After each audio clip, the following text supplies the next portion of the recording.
Can you do your best in your job and try to provide for your family while maintaining some sense of spirituality and understanding of that perhaps the consciousness within you is something much bigger than, than maybe what you're dealing with on a day-to-day basis? Depends on your expenses.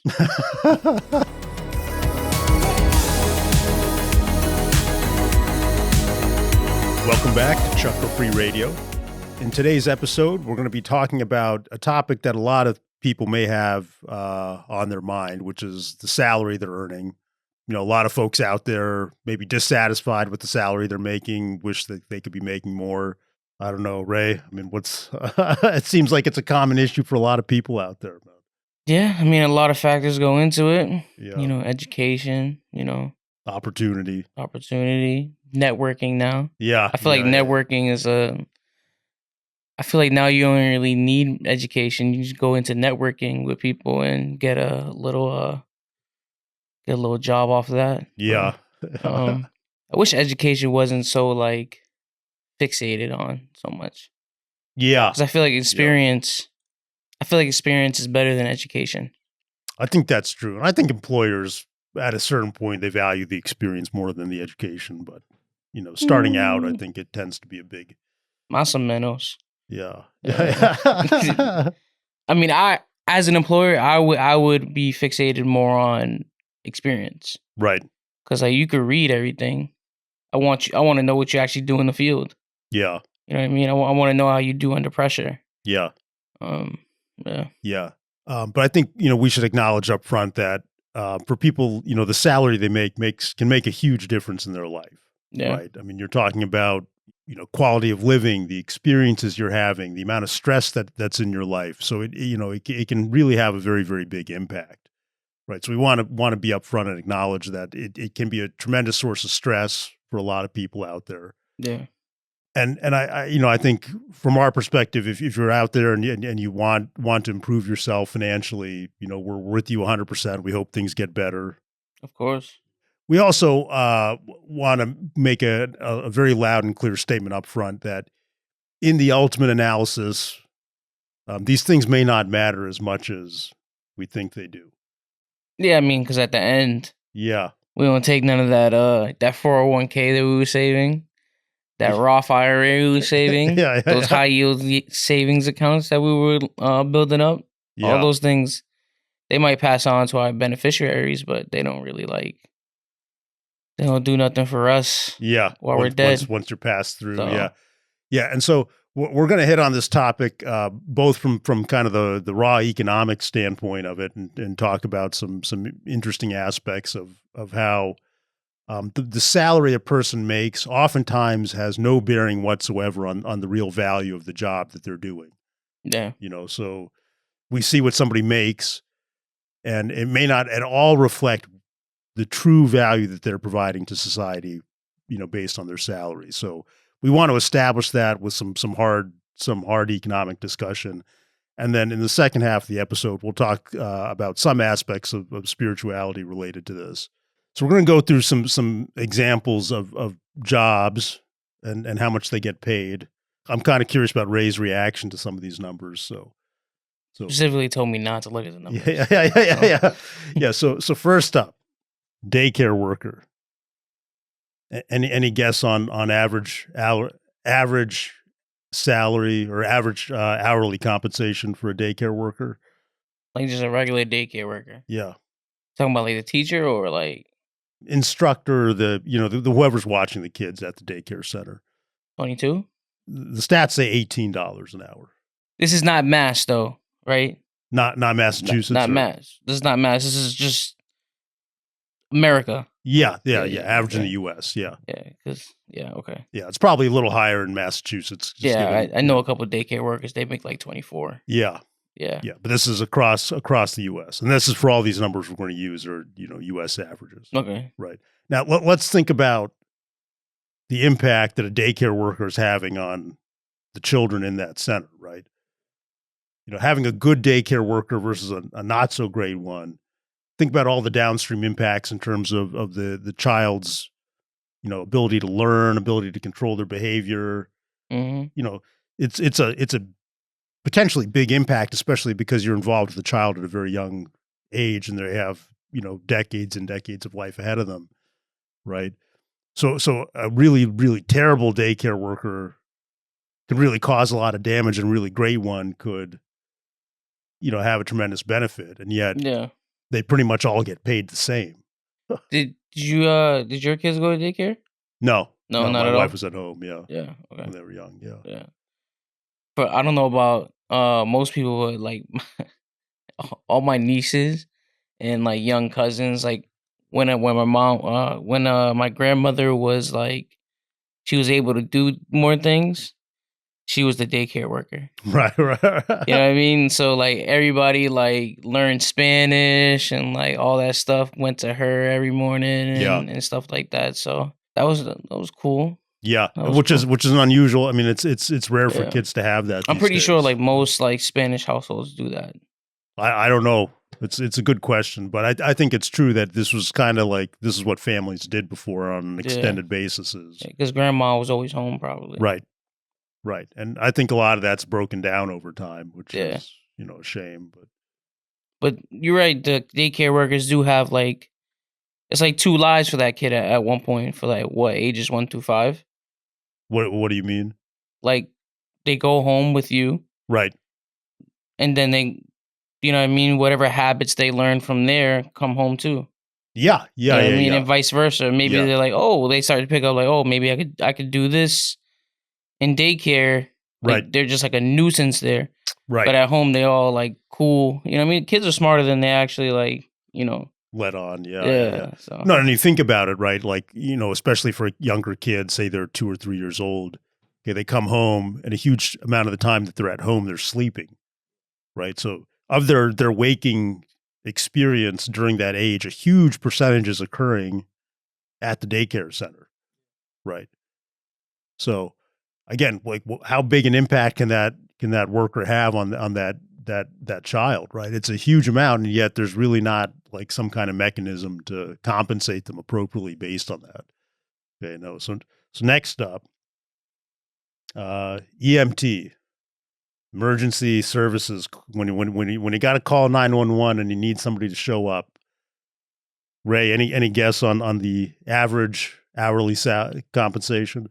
Hourly? Actually, I can't say compensation. We'd be precise here. Salary, because they may be getting other compensation above it. But like salary for the year? No, hourly. Oh, hourly? 25? 20. $20 an hour. So the people saving you are making 20 an hour. Yeah. Now, isn't that kind of a crazy thing, man? I mean, this is like a highly specialized skill. You got to come into a very stressful situation, remain calm, have the training, know what to do.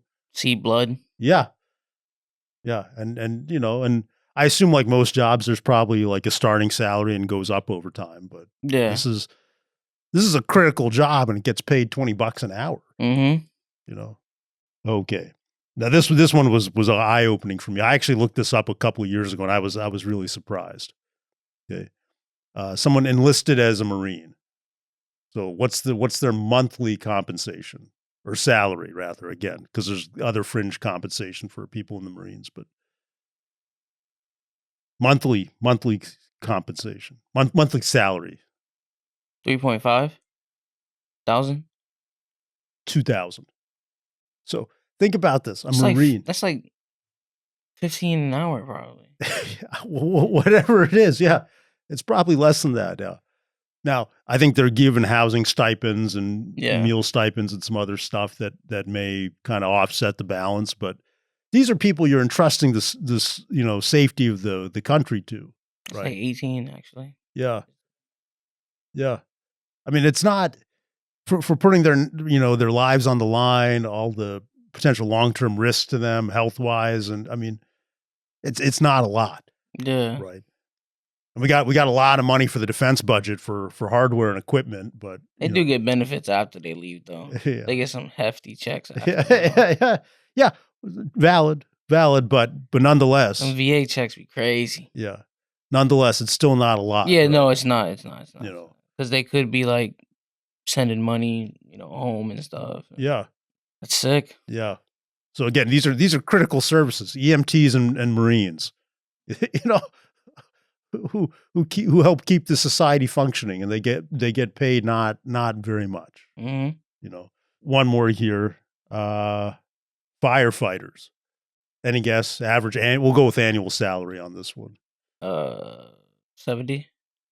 It's 50 to 60,000. Now again, this is across all U.S. It's not mass. Yeah. So we know a lot of us know some firefighters here, so we know how much they get paid. Yeah. Now again, they're getting compensation in the form of retirement benefits and some other, parts of their pay package. But nonetheless, again, we get an example of a critical function where the compensation is just not that much, right? Especially relative to the risk involved in the. Yeah. I think 60K though in Utah is fine. Yeah. It could be, right? 60K here though is not. Yeah. Stretching it very thin. Yeah. Now we want to turn maybe to a different angle on this question. And again, what we're trying to emphasize is that the real value of a job is many, many times not at all reflected in what the job gets paid. Okay, so we're going to turn to political individuals. Yeah. So some interesting stats here, Ray. So, and any guess what the total spending was on the 2024 election in the U.S. for Senate, House, and presidency? All together. Yeah, all the campaigns. How much money do you think was raised for that 2024 campaign? Had to be in a billion, right? Billion area? Yeah, give me your best guess, man. One billion? Okay, so you're off by 15 times. 15 billion? 15 billion. Yeah, so the source on this is Open Secrets. So $9.5 billion for the House and Senate seats. $9.5 billion raised for these campaigns.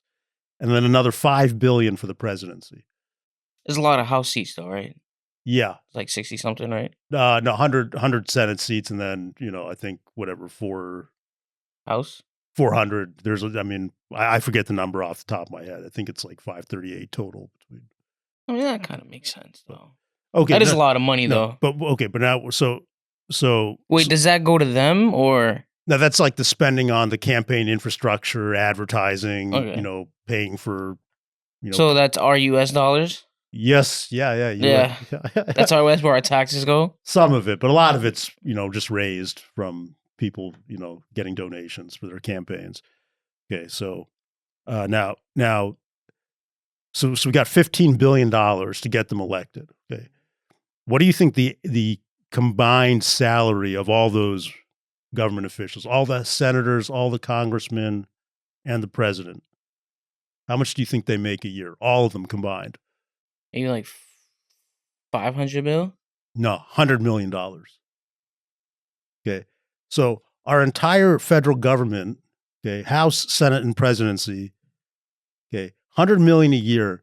Do you know what the Yankees payroll is? Yeah, probably like 280. Yeah, $300 million. Yeah. So our entire federal elected government officials in entirety make a third of the Yankees payroll. And they're in charge of a federal budget measured in the trillions of dollars. I can't tell if that's bad or good though. Because I feel like that's a lot of people. So like the average like probably like Senate seat probably like what, like 150 to 200,000 a year. Okay, so that's my next question. Yeah. So do you know what's your guess on an average senator's salary?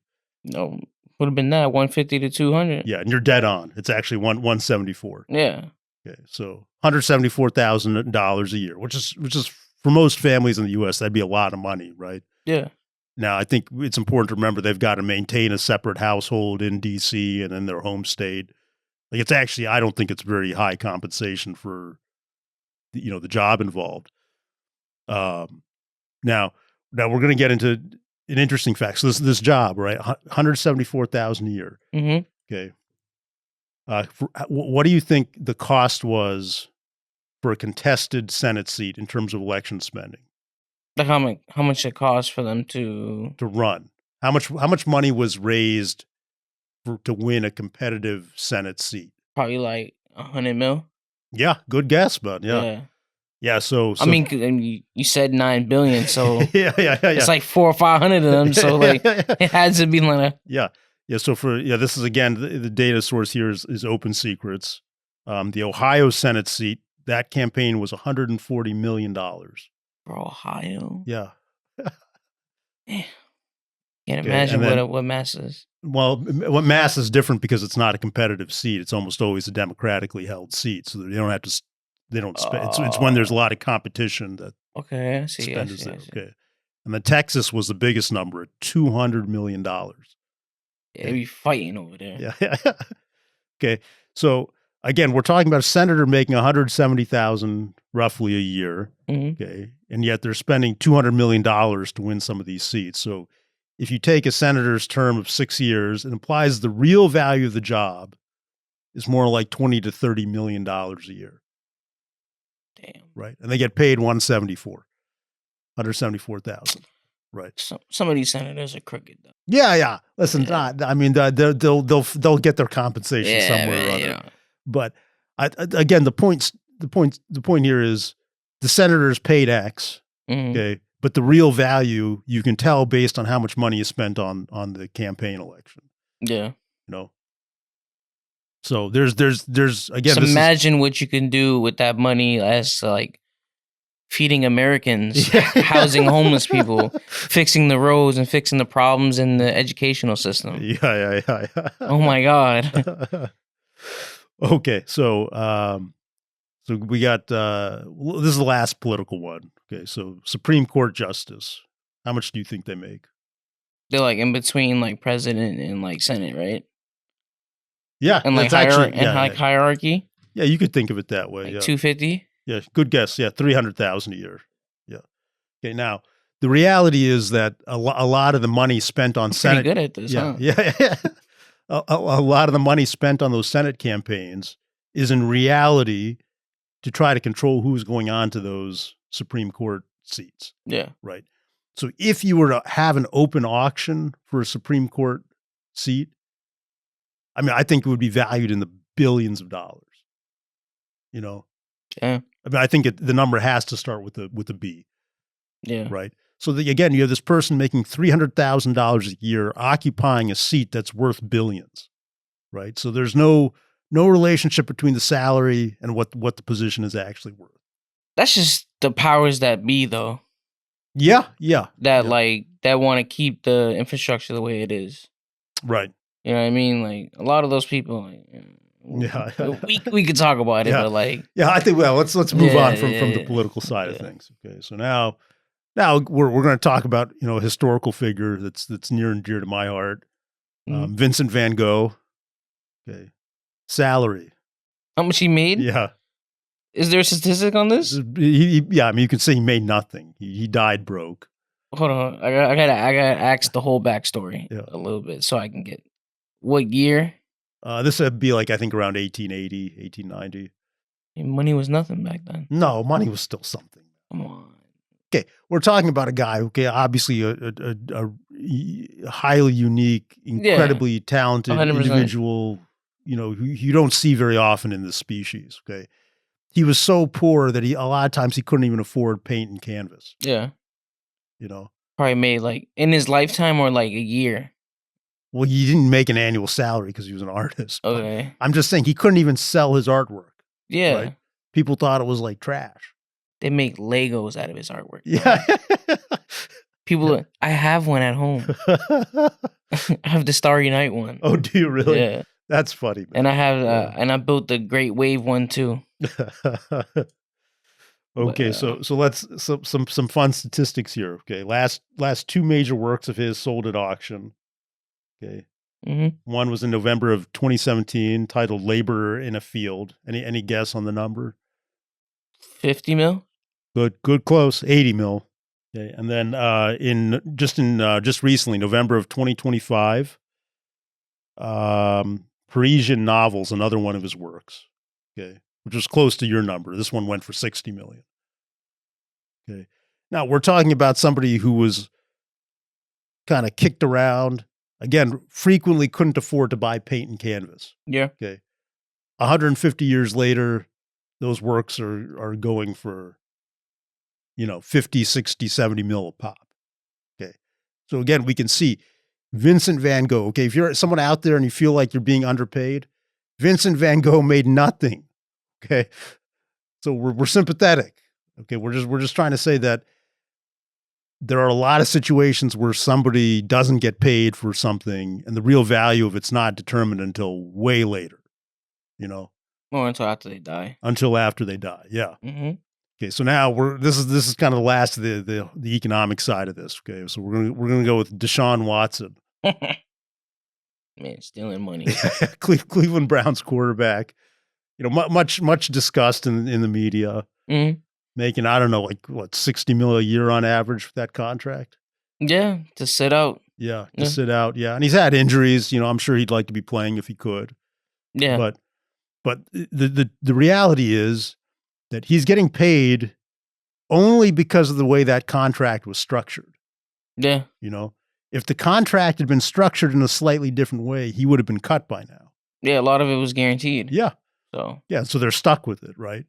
So this is a situation where this individual is literally like draining money from the team. What was the number? Did you look at the number? His contract? Yeah. I think it was like, what was it? Was like it in 250? Yeah. I think it was like 250. It wasn't over like 5 years or something. Like 160 or 180 of it guaranteed? I think more. I think it was like more. Yeah. I think almost all of it was guaranteed. Right? Yeah. Now, so again, this is literally no relationship between the economic value and what this person's being paid. The reason they're being paid is simply because of the way the contract was structured. Right? Now, good for his agents. Yeah. They did a good job taking care of him.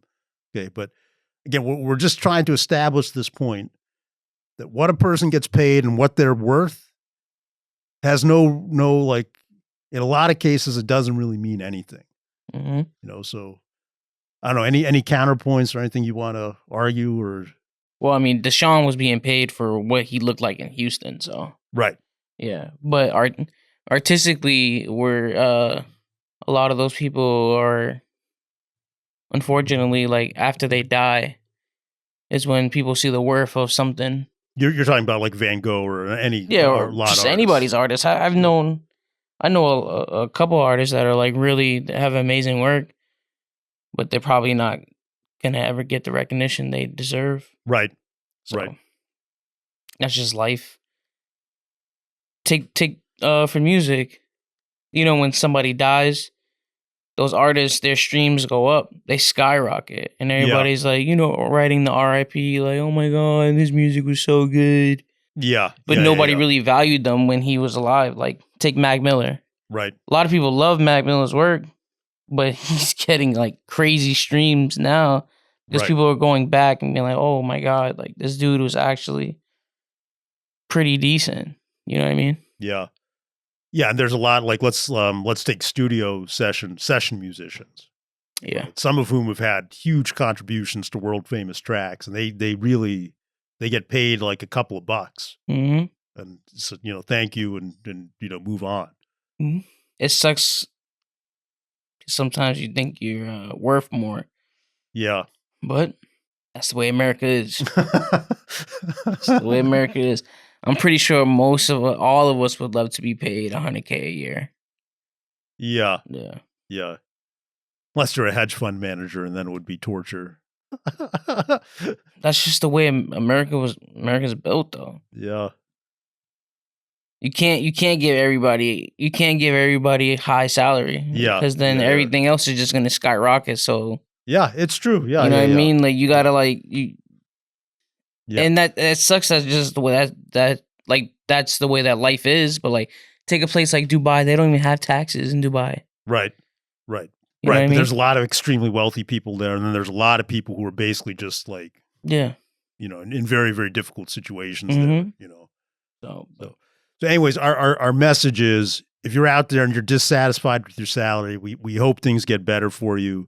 But just please remember that it actually has very little meaning in terms of what real value you're providing to society from a purely economic standpoint.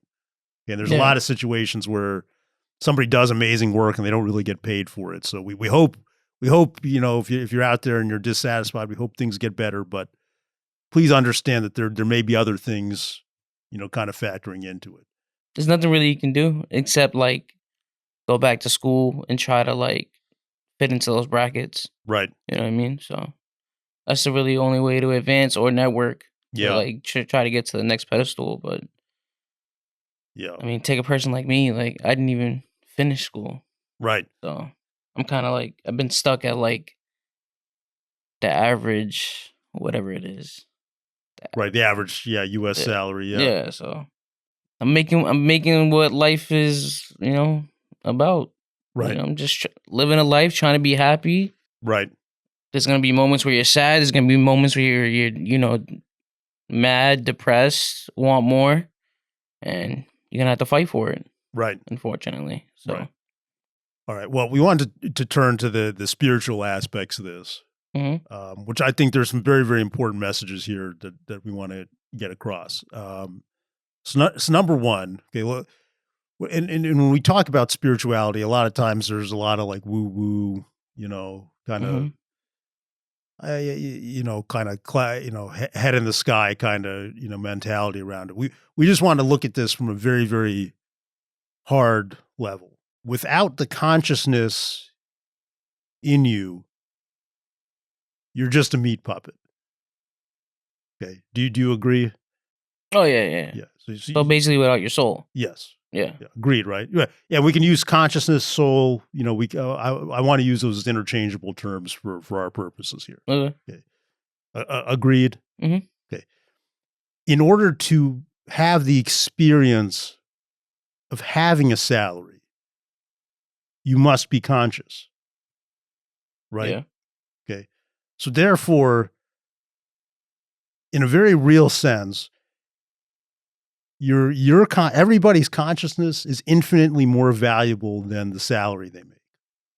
Because to even have the experience of having a salary, you've got to be conscious. Agree or disagree? I agree. Okay.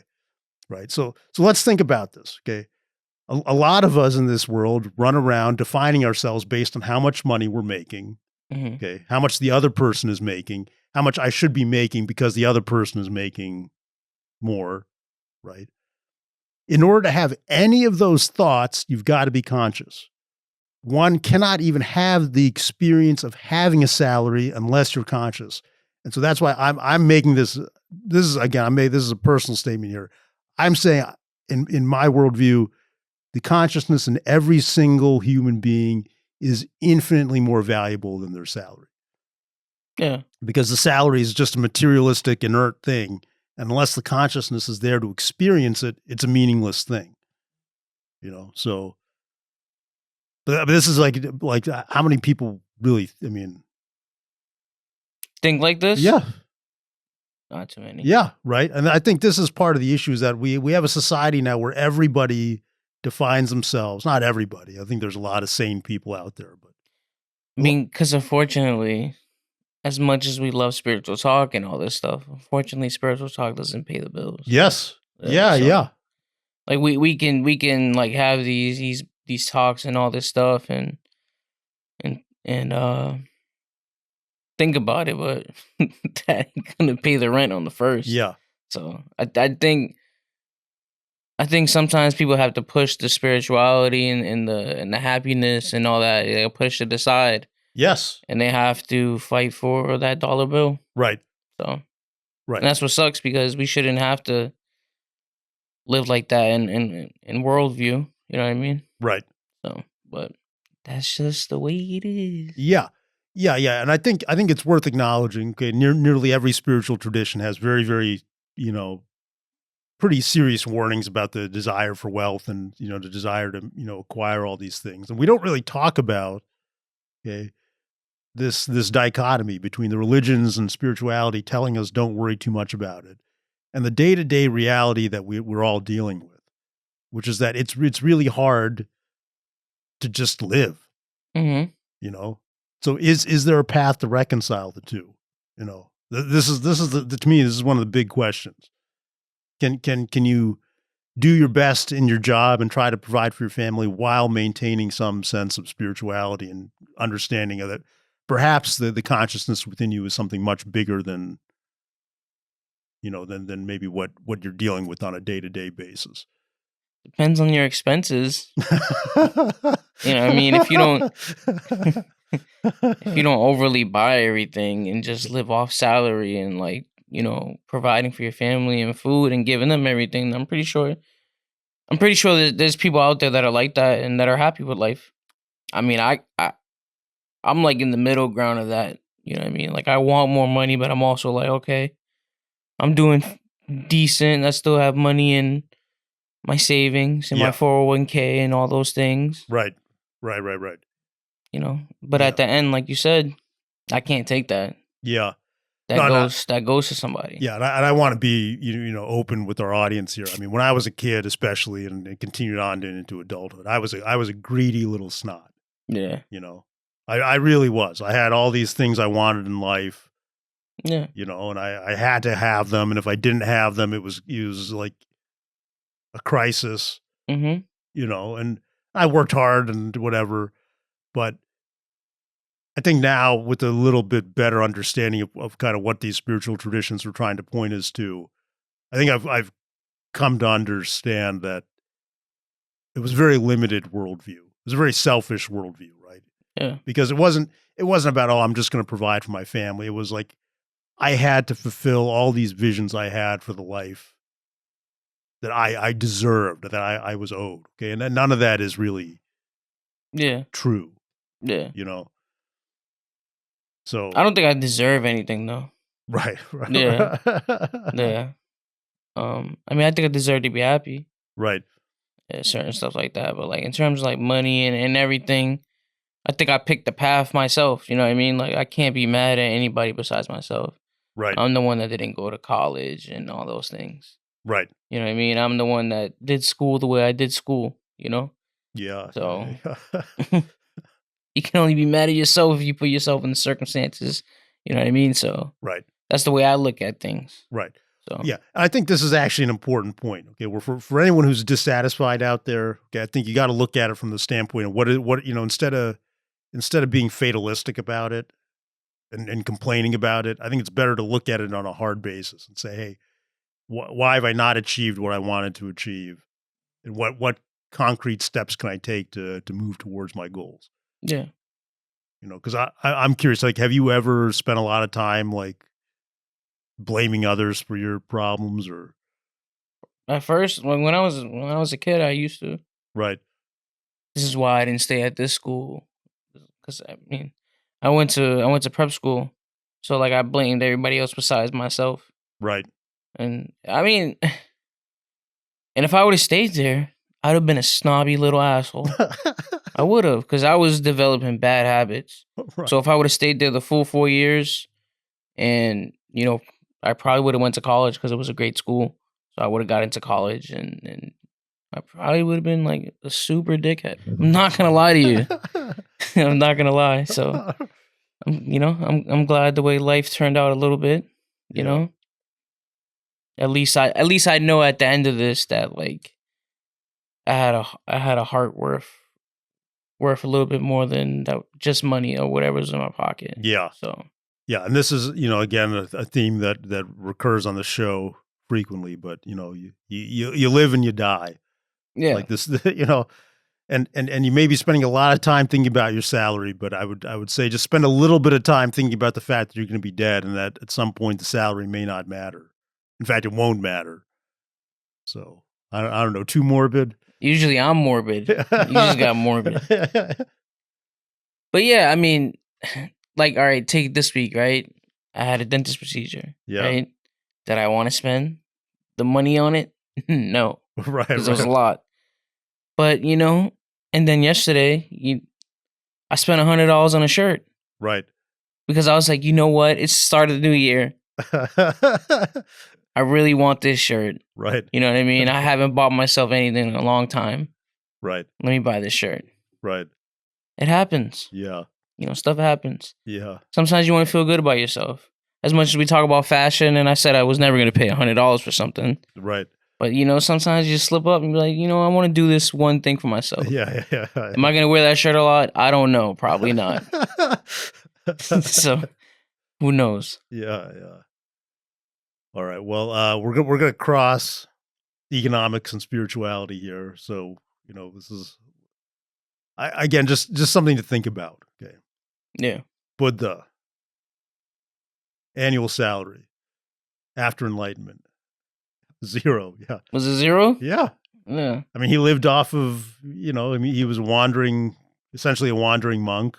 Mm-hmm. I mean, his compensation was he got free food and lodging. Like no gold, no silver, no retirement account. Mm-hmm. Okay. Now, there are hundreds of millions of followers of Buddha now, right? Who have looked at his example, learned from his teachings. Okay.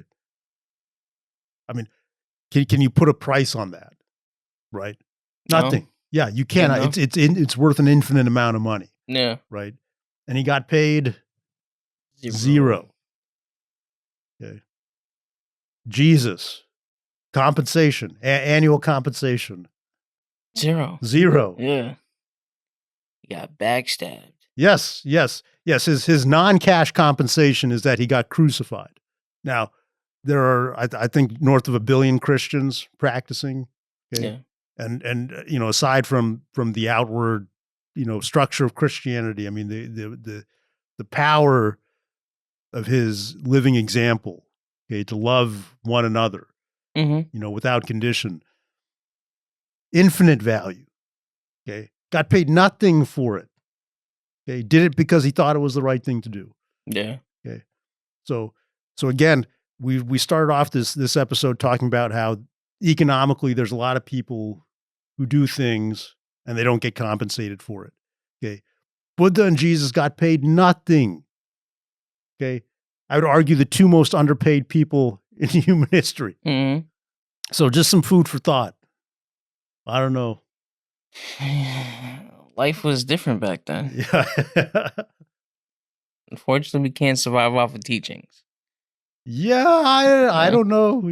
It's maybe. I mean, you can. You know what I mean? You can, but a lot of people don't want to detach. Yes. Yeah. So. Yeah. But, again, these 2 beings who came to help liberate the human race. Yeah. They did it for free. Mm-hmm. So just something to think about. I think it's just so hard in this world, man. Everything, everywhere we turn, it's telling us to make more money. Yeah. So it's hard. It's make tough. more money, get more healthier. Yeah. But in order to get more healthier, gotta spend more money, make more money. Yeah, you need the gym membership and the healthy eating. Oh, no, you don't need to spend $200 at Lifetime Fitness. You can just go to Planet Fitness. It's the same thing. It's literally the same thing. But that's neither here or there. But yeah. But what I would love for America to do, right? You want people to get healthy, but like make it affordable. Why is a salad costing? Yeah. You know what I mean? So much money or whatever. Yeah. Like make those ingredients like $1. Right. You know what I mean? Like. Yeah, it is expensive to eat healthy. Yeah, it's like, dude, make these things like reasonable prices. Yeah, that doesn't make money. Keeping people fat makes money. Yes, yeah. Not finding the cure for cancer and HIV makes money. Well, yeah, that way they can, you pay for the processed foods on the way in, and then you pay for the Ozempic and the Mounjaro on the way out. Mm-hmm. So they get you both ways. Yeah, man. All right. Well, on a related note, our donation for this episode is going to be to the Greater Boston Food Bank. There we go. So hopefully some families out there get some benefit. Yeah. So I don't know, Ray, anything else or? No, I think we covered everything. Yeah. We didn't want to get too philosophical on people. But those numbers are great, though. They're great to hear about and great to learn. And remember, that's just U.S. That's not mass because we're in mass and we know people that thing. So yeah. All right. Yeah. You got her ready for our minute? Yeah, I got you.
You did better than me, man.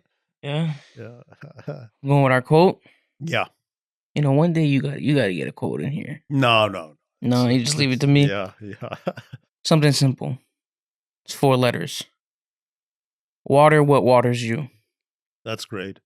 4 words. Oh yeah, 4 words. Sorry. See, no education right here. Oh yeah, water what waters you. Yeah, that's great. Yeah. It's a good one. Yeah. Nice and simple. Yeah, who attributing? Do you know who it's attributed to? Or? No. Yeah. I'm pretty. I mean, that's pretty simple. A lot of us could have just thought about that, but when you hear it, when you finally hear it, it's like, oh, that makes sense. Yeah.